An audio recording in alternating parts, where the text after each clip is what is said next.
Raju P Nair, ഒരു list of issue ഉണ്ടായിരുന്നു ഈ പാർലമെന്റ് സമ്മേളനത്തിന് തുടങ്ങുന്നതിന് മുൻപ്. അത് അയോധ്യ പ്രശ്നമുണ്ടായിരുന്നു, അങ്ങനെ പല വിഷയങ്ങളുണ്ടായിരുന്നു. അതിൽ നേരത്തെ ശ്രീ സന്തോഷ് കുമാർ ചൂണ്ടിക്കാണിച്ചതുപോലെ വളരെ കൃത്യമായി നീറ്റ് പരീക്ഷ എന്ന പ്രശ്നവും നീറ്റ് പരീക്ഷാ ക്രമക്കേട് എന്ന വിഷയവുമാണ് പാർലമെന്റിൽ ഉന്നയിച്ചിരിക്കുന്നത്. ഇനി മറ്റു വിഷയങ്ങളിലേക്ക് കടക്കുമോ, അതോ രാഹുൽ ഗാന്ധി അടക്കം ഉന്നയിച്ച പ്രധാനമന്ത്രി മാപ്പു പറയണം, പ്രധാനമന്ത്രി പ്രസ്താവന നടത്തണം, ചർച്ച വേണം തുടങ്ങിയ ആവശ്യങ്ങളിൽ ഒരു ഉറച്ചു നിൽക്കുമോ? അല്ല, തീർച്ചയായിട്ടും ഇതിനകത്ത് എന്ത് സമീപനം എടുക്കണം എന്നുള്ളത് ഇപ്പോൾ ഇന്ത്യ സഖ്യം മുഴുവനായിട്ട് കൂട്ടായി ചേർന്ന് അതിനകത്ത് എടുക്കേണ്ട തീരുമാനങ്ങൾ എടുക്കും.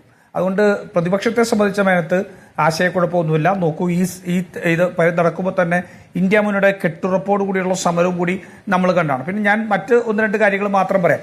ഇവിടെ ഒന്ന് അങ്ങ് സൂചിപ്പിച്ച അടിയന്തരാവസ്ഥയ്ക്ക് BJP എതിരായിരുന്നു പറഞ്ഞു, അത് വാസ്തവവിരുദ്ധമാണ്. RSS അടിയന്തരാവസ്ഥയെ പിന്തുണയ്ക്കുകയായിരുന്നു എന്നുള്ളത് നമുക്ക് ചരിത്രത്തിൽ നോക്കിയാൽ അറിയാൻ പറ്റും.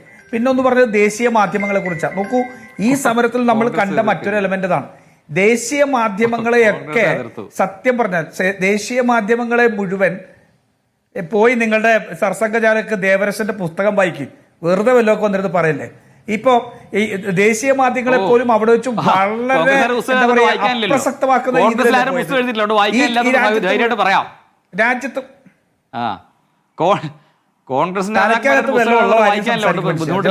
വെറുതെ വിവരക്കേട് മാത്രം വിളിച്ചു പറയല്ലേ. നമുക്ക് രാഹുൽ ഗാന്ധി എന്താ പറഞ്ഞേ? പ്രധാനമന്ത്രി രാജിവെക്കണമെന്നൊക്കെ പറഞ്ഞില്ലേ? നിങ്ങളുടെ സമരമാണോ CJPയുടെ സമരമാണോ? ആദ്യം അത് പറയും. ഇപ്പൊ സമരം നടത്തിയ CJP ആണോ കോൺഗ്രസ് ആണോ? കോൺഗ്രസ് ആണല്ലോ ഏറ്റെടുക്കുന്നത്. നിങ്ങൾക്ക് വലിയ ലെസൺസ് കിട്ടിയ അതിനകത്തൊക്കെയാണല്ലോ പറഞ്ഞത്. കോൺഗ്രസ് ഉണ്ടായിരുന്നല്ലോ രംഗത്ത്, എന്ത് സംഭവിച്ചു? തോൽക്കുമ്പോഴും ഗ്രേസ്ഫുള്ളി തോൽക്കാതുന്നുണ്ട്. അല്ലല്ല മധു അനുരാജ് തോൽക്കുമ്പോഴും ഗ്രേസ്ഫുള്ളി ആക്സെപ്റ്റ് ചെയ്യാന്നുള്ളൊരു മാന്യതയുണ്ട്. രാഷ്ട്രീയത്തിൽ മാന്യതയുണ്ട്. ഗ്രേസ്ഫുള്ളി ആക്സെപ്റ്റ് ചെയ്യും. ആ ഗ്രേസോട് കൂടി നിങ്ങൾ ആക്സെപ്റ്റ് ചെയ്യും. എന്തായാലും തകർന്നു. നിങ്ങൾ തകർന്നെടുത്ത് നിങ്ങൾക്ക് ജനങ്ങളുടെ അടുത്ത് മുമ്പ് നിങ്ങൾക്ക് പറയൂ. ആ ചെറുപ്പക്കാരുടെ ശബ്ദം ഞങ്ങൾ കേട്ടു. ആ ചെറുപ്പക്കാരുടെ ശബ്ദം കേട്ടു.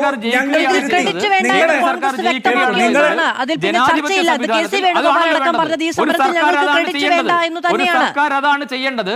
സർക്കാർ ചെയ്യേണ്ടത് പ്രവർത്തനങ്ങളെല്ലാം ചെയ്തു. ഈ സമരം മുന്നേ തന്നെ നീറ്റ് റീടെസ്റ്റ് പ്രഖ്യാപിച്ചു, നീറ്റ് ടെസ്റ്റ് നടത്തി എന്ന് മാത്രമല്ല തുടർന്ന് ഇങ്ങോട്ട് ഓരോരോ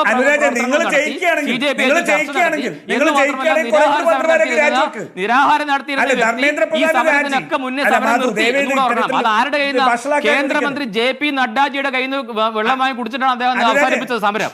ഇത്രയും കഴിഞ്ഞിട്ടാണ് ഇപ്പൊ അവസാനത്തെ ഘട്ടത്തിൽ സമരമുള്ളത്. സമരത്തിന്റെ പല ദിവസങ്ങളിലും എന്നുള്ള അങ്ങേയറ്റത്തെ ജനാധിപത്യം കേന്ദ്രമന്ത്രിയും അതിനോട് നിന്നു എന്ന് വെച്ചിട്ട് ഇത് കോൺഗ്രസിന് വിജയമാണെന്ന് ധരിക്കേണ്ട. കോൺഗ്രസിനകത്ത് യാതൊരു പങ്കുമില്ല. ഇനിയിപ്പോ കോൺഗ്രസിന് എന്തെങ്കിലും ചെയ്യണമെങ്കിൽ ഇപ്പൊ പാർലമെന്റിൽ വരുന്നുണ്ടല്ലോ, പാർലമെന്റിൽ CJP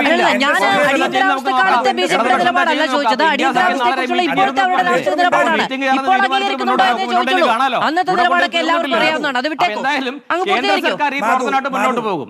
എന്തായാലും സമരം കഴിഞ്ഞാൽ അടുത്ത ദിവസമാണ് നന്ദൻ നിലേക്കനെ വെച്ചിട്ട് ബോർഡ് വെച്ചത്. അപ്പൊ ആ രീതിയിലുള്ള പ്രവർത്തനങ്ങളായിട്ട് മുന്നോട്ട് പോകും. നന്ദൻ നിലേക്കനിയുടെ ബോർഡ് വെക്കേണ്ട കാര്യമില്ലല്ലോ. അങ്ങനെയായിരുന്നു സമരം കഴിഞ്ഞല്ലോ, എന്നിട്ടും വെച്ചല്ലോ. അപ്പൊ അതുകൊണ്ട്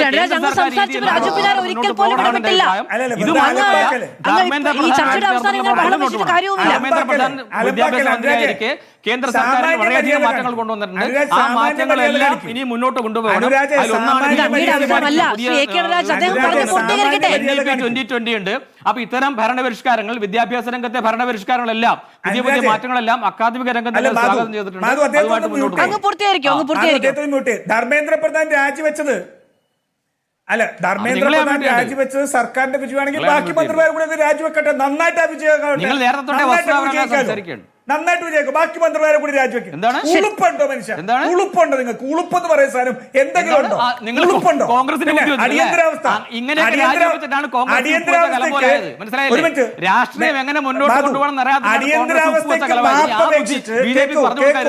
അനുരാജ ചരിത്രം കേൾക്കൂ. ആ, അനുരാജ അടിയന്തരാവസ്ഥ ചരിത്രം BJP കേൾക്കൂ. പ്രഖ്യാപിച്ചെന്ന് അനുരാജ പറഞ്ഞോ? ചരിത്രം കേൾക്കൂ. അല്ല, ഇതിലൊന്നും ആർക്കും സംശയമില്ല. അടിയന്തരാവസ്ഥ കാലത്തുണ്ടായിരുന്ന ഞാനും പറഞ്ഞത് അങ്ങനെയല്ല. ഇപ്പോഴത്തെ നിലപാട് മാത്രമാണ് അടിയന്തരാവസ്ഥ എങ്ങനെയാണ് പുതുതായി ആചരിക്കാൻ തുടങ്ങിയ കാര്യങ്ങളിൽ നയതന്ത്രപാട് അറിയാലോ. ചരിത്രമേ അറിയില്ല. ചരിത്രവും കോൺഗ്രസ് ശരി അല്ലല്ല, അടിയന്തരാവസ്ഥയുടെ ചരിത്രം നമുക്ക് വേറെ സംസാരിക്കാം. എന്റെ സമയം പൂർണ്ണമായും പൂർത്തിയാവുകയാണ്. വളരെ പാനലിസ്റ്റ് താങ്ക് യു ഓൾ.